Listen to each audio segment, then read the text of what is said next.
Chapter 2. Happiness, 3 Secrets. Nearby the temple of success based on the 3 pillars of health, industry, and judgment, stands another temple. Behind the curtains of its doors is concealed the secret of happiness. There are, of course, many forms of that priceless gift. Different temperaments will interpret it differently. Various experiences will produce variations of the blessing. A man may make a failure in his affairs and yet remain happy. The spiritual and inner life is a thing apart from material success. Even a man who, like Robert Louis Stevenson, suffers from chronic ill health can still be happy.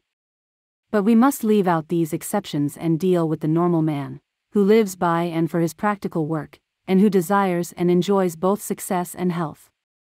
Granted that he has these 2 possessions, must he of necessity be happy? Not so. He may have access to the first temple, but the other temple may still be forbidden him. A rampant ambition can be a torture to him. An exaggerated selfishness can make his life miserable, or an uneasy conscience may join with the sins of pride to take their revenge on his mentality. For the man who has attained success and health there are 3 great rules: to do justly, and to love mercy, and to walk humbly. These are the 3 pillars of the temple of happiness. Justice, which is another word for honesty in practice and in intention, is perhaps the easiest of the virtues for the successful man of affairs to acquire. His experience has schooled him to something more profound than the acceptance of the rather crude dictum that honesty is the best policy, which is often interpreted to mean that it is a mistake to go to goal. But real justice must go far beyond a mere fear of the law, or even a realization that it does not pay to indulge in sharp practice in business. It must be a mental habit, a fixed intention to be fair in dealing with money or politics, a natural desire to be just and to interpret all bargains and agreements in the spirit as well as in the letter. The idea that nearly all successful men are unscrupulous is very frequently accepted.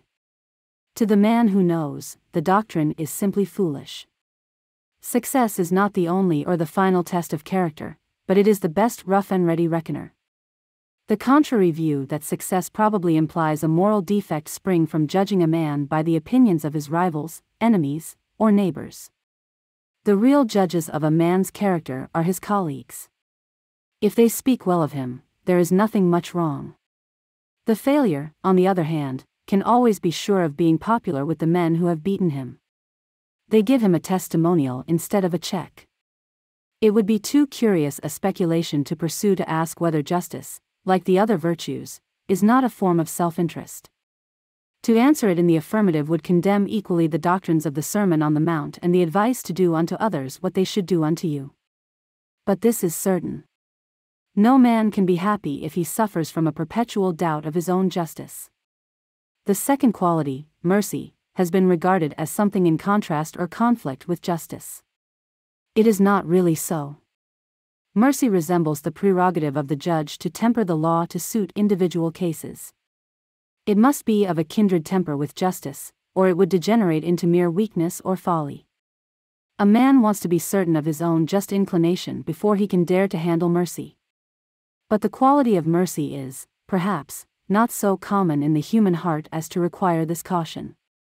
It is a quality that has to be acquired.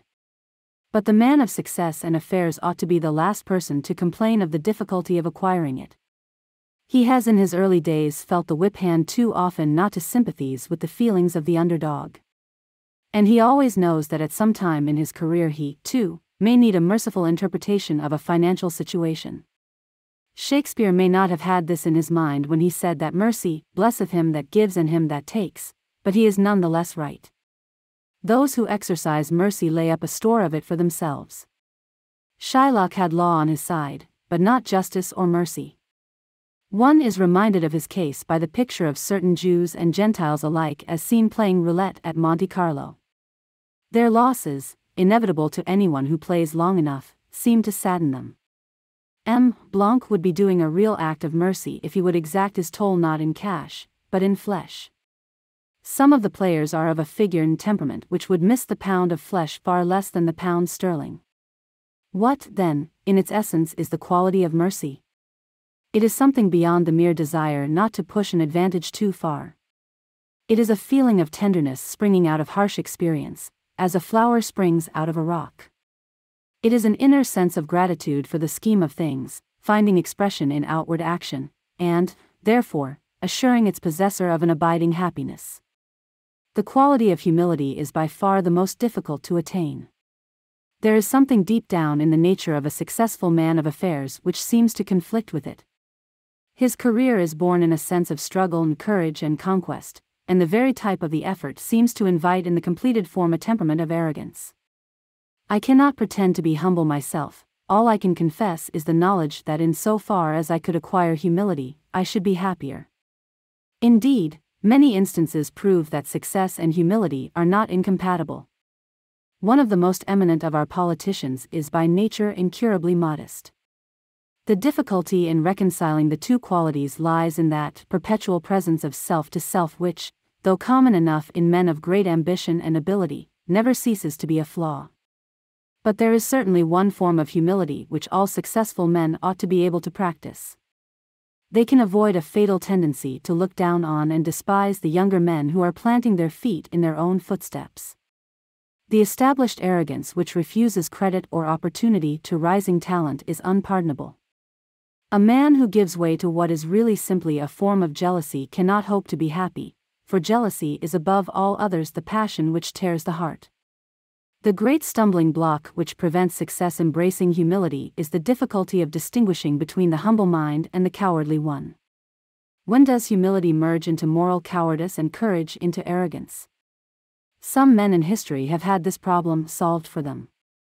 Stonewall Jackson is a type of the man of supreme courage in action and judgment who was yet supremely humble, but he owed his bodily and mental qualities to nature and his humility to the intensity of his Presbyterian faith. Few men are so fortunately compounded. Still, if the moral judgment is worth anything, a man should be able to practice courage without arrogance and to walk humbly without fear. If he can accomplish the feat, he will reap no material reward, but an immense harvest of inner well-being. He will have found the blue bird of happiness which escapes so easily from the snare. He will have joined justice to mercy and added humility to courage, and in the light of this self-knowledge he will have attained the zenith of a perpetual satisfaction.